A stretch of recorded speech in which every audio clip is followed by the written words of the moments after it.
Hello guys, आज हम digital electronic का बहुत ही इंपॉर्टेंट टॉपिक करने वाले हैं काउंटर। ठीक है, काउंटर क्या है? बेसिकली काउंटिंग पर्पस के लिए यूज़ होता है। ये सीक्वेंशियल सर्किट की ही एक टाइप है। सीक्वेंशियल सर्किट के टाइम हम काम करते हैं।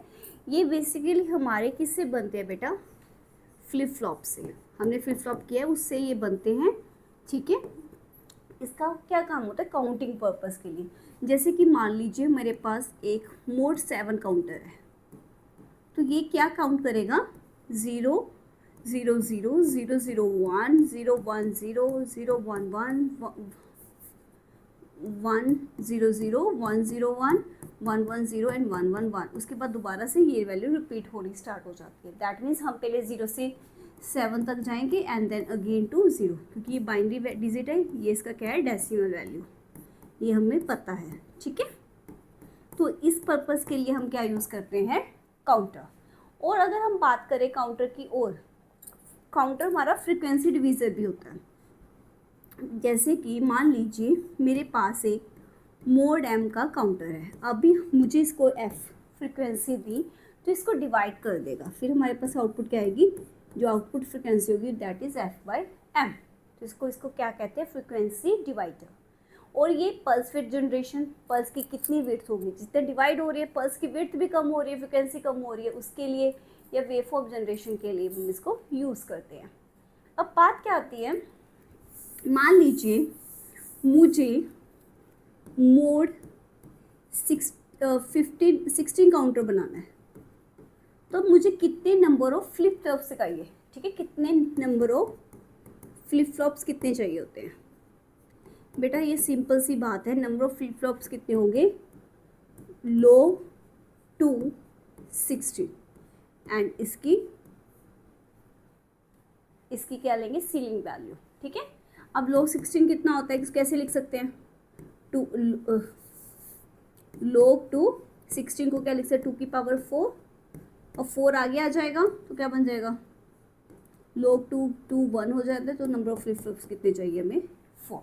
ओके, जो अगर हमारे पास मान लो मोड 13 होता, तो इसकी लॉग वैल्यू क्या कितनी होती? इसकी लॉग वैल्यू देखो, 2 की पावर 3 8 होता है, 2 की पावर 4 16 होता है, तो इसकी वैल्यू कुछ आनी थी हमारी 3 पॉइंट समथिंग, और इसकी सीलिंग वैल्यू क्या बन जानी थी? 4। ठीक है, तो इसीलिए तो हमें अगर मोड 13 है तब भी कितने फ्लिप फ्लॉप चाहिए? 4। क्लियर? ऐसे हम कैलकुलेट कर सकते हैं कितने फ्लिप फ्लॉप चाहिए। इसका मतलब क्या है? अगर मेरे पास n number of flip flops हैं, तो मैक्सिमम कितनी स्टेट्स हो सकती है? मैक्स स्टेट्स हो सकती है 2 की पावर n। या तो 2 की पावर n होगी या इससे कम होंगी, इससे ज़्यादा स्टेट्स पॉसिबल ही नहीं है। क्लियर? ओके, हमारे पास जो काउंटर्स होते हैं वो दो तरह के होते हैं, सिंक्रोनस एंड असिंक्रोनस। सिंक्रोनस में क्या होता है बेटा कि सिंक्रोनस का मीनिंग होता है कि सभी सिंक्रोनाइज्ड है। जैसे मेरे पास ये फ्लिप फ्लॉप्स हैं 3, तो सबको सेम क्लॉक जाएगी। ये क्या है? हमारी क्लॉक, सेम क्लॉक जा रही है। अगर सेम क्लॉक जा रही है उसको सिंक्रोनस बोलेंगे। अगर हमारी डिफरेंट क्लॉक जा रही है, जैसे कि मैंने एक्सटर्नल क्लॉक इसको दे दी, इसकी आउटपुट इसको गई, इसकी आउटपुट इसको गई, तो ये क्या बन गई? हमारी असिंक्रोनस काउंटर। हम सभी को डिस्कस करेंगे अच्छे से। ठीक है, ओके।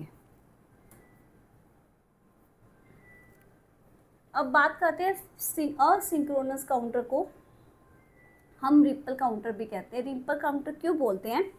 आपने कभी रिपल्स देखे हैं? जब पानी में बुलबुले फूलते हैं ना, उसको रिपल्स बोलते हैं। आप मान लीजिए आपने एक पत्थर फेंका पानी में, क्या होगा? पहले एक हमारे पास बुलबुला आता है, फिर नेक्स्ट, फिर नेक्स्ट, फिर नेक्स्ट, ऐसे होते हैं ना, वो आगे जाते हैं, वो रिपल्स आगे आगे जाते हैं। सेम वे असिंक्रोनस में सेम क्लॉक नहीं जा रही। हम फर्स्ट को क्लॉक दोगे, जो फर्स्ट फ्लॉप की आउटपुट है वो नेक्स्ट की इनपुट बनेगी, नेक्स्ट की आउटपुट उसकी नेक्स्ट की, तो वो रिपल की तरह काम करता है। इसीलिए इसको क्या बोलते हैं? Ripple counter. अब इसमें देखो कैसे होगा। जैसे मेरा ये फ्लिप फ्लॉप है, 3 फ्लिप फ्लॉप्स की बात करें, सिर्फ LSB को जो क्लॉक है वो बाहर से मिलेगी। इसकी आउटपुट इसकी क्लॉक बनेगी, इसकी आउटपुट इसकी, ऐसे हमारी आउटपुट बनेगी। क्लियर? तो ये क्या होता है? इसीलिए रिपल काउंटर।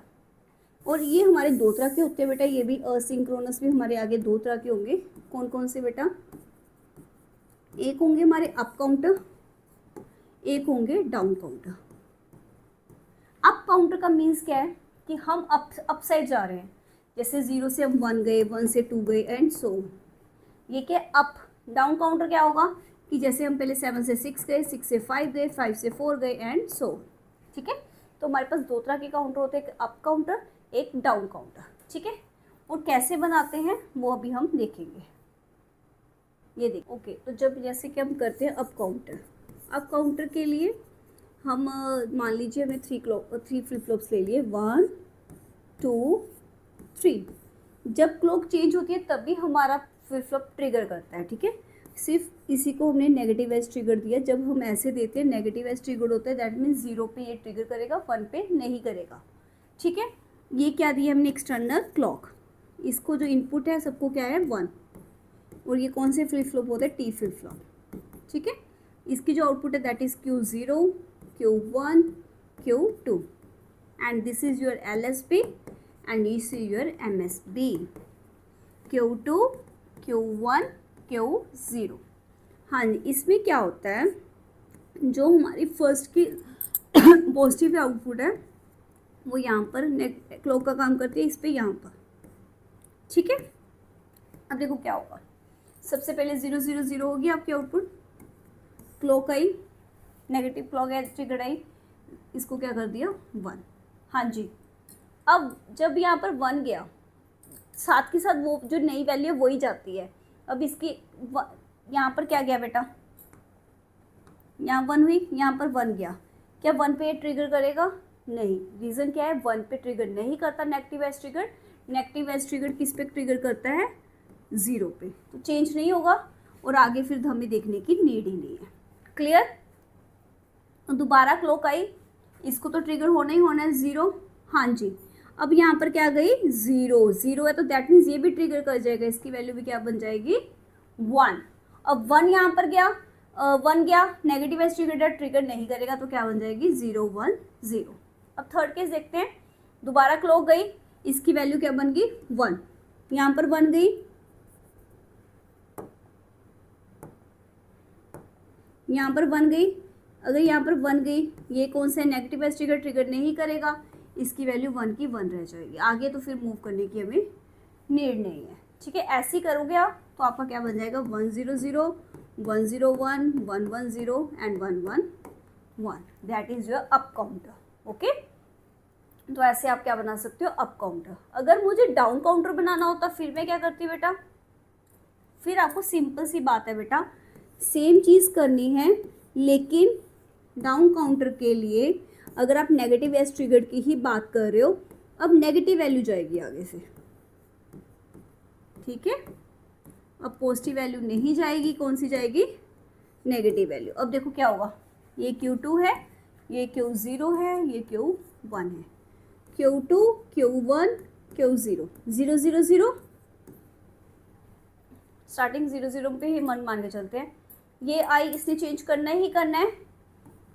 ठीक है, इसकी वैल्यू यहाँ पर क्या है 1, तो यहाँ पर क्या होगी डेफिनेटली 0 होगी, क्योंकि फ्लिप फ्लॉप की एक वैल्यू अगर Q0 है तो दूसरी क्या होती है इसका कॉम्प्लीमेंट। हाँ जी, 0 पे ये ट्रिगर करेगा तो इसकी वैल्यू भी चेंज हो जाएगी।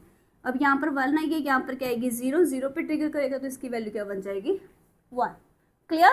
तो इससे हमारी आउटपुट क्या आ रही है 1 1 1। अब नेक्स्ट आया, ये 0 बन गया, ये तो चेंज होना ही होना है, 0 गया।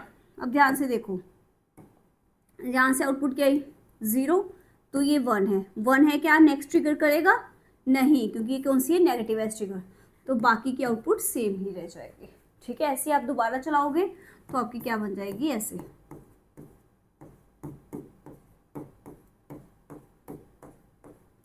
तो ये क्या होता है हमारा नेगेटिव, ये क्या है डाउन काउंटर, इसमें हमने किया नेगेटिव एज ट्रिगर में। क्लियर? तो ये होता है, अगर हम इसको समराइज करें बेटा, आपके पास या तो नेगेटिव एज ट्रिगर होंगे या कौन से होंगे पॉजिटिव। नेगेटिव एज में अप हो सकता है और क्या हो सकता है डाउन, इसमें भी अप डाउन। इसमें हम क्या कर रहे थे, अब जो क्लॉक कौन सी दे रहे थे अप के लिए Q, डाउन के लिए क्या दे रहे थे, आउटपुट कॉम्प्लीमेंट में, पॉजिटिव में उल्टा हो जाएगा, अब के लिए क्या देंगे कॉम्प्लीमेंट, और डाउन के लिए क्या देंगे पॉजिटिव। ये आप याद रखना है, आपको बस बाकी समझ भी आ गया, आप करके भी देख सकते हो। बस एक चीज़ फैक्ट जो बच्चे गलती कर जाते हैं, अगर एक फ्लिप क्लॉक जब चेंज होती है तभी हमारा फ्लिप फ्लॉप ट्रिगर करता है, वरना नहीं करता। That is what about asynchronous counter. ठीक है, इसमें वही चीज़ दी हुई है बेटा, देखो ध्यान से, अगर अब इसको एक्सप्लेन करूँ मैं आपको, ये टी फ्लिप फ्लॉप दिया हुआ है, ये नेगेटिव एज ट्रिगर्ड है, जब नेगेटिव एज आया इसकी वैल्यू चेंज हुई, ठीक है। अब ये है, इन्होंने क्यू कॉम्प्लीमेंट पे लेकर गए हैं, तो देखो क्यू कॉम्प्लीमेंट में है तो कौन सा बनेगा नेगेटिव, ओ सॉरी डाउन काउंटर। ठीक है, अगर आप ध्यान से देखो बेटा, यहाँ पर जब यहाँ पर चेंज हुई, वैल्यू 1 हुई, तो क्यू कॉम्प्लीमेंट क्या हो जाएगा डाउन, तो इसकी वैल्यू क्या हो जाएगी अप। ठीक है, तो ऐसी हमारी 0 0 1 1 1 0 0 1 ये आ जाएगी। ठीक है, जो हम कर चुके हैं, तो that is about asynchronous counter. और नेक्स्ट क्लास में हम करेंगे सिंक्रोनस काउंटर। तब तक इसको रिवाइज कर लीजिए, मैंने जानबूझ के इतना करवाया ताकि आप अच्छे से रिवाइज कर लीजिए। नेक्स्ट क्लास में हम काउंटर को कंप्लीट कर देंगे। ओके, तब तक के लिए आप अच्छे से रिवाइज कर लीजिए। अगर कोई भी प्रॉब्लम हो तो आप मेरे साथ कनेक्ट कर सकते हैं। Thank you.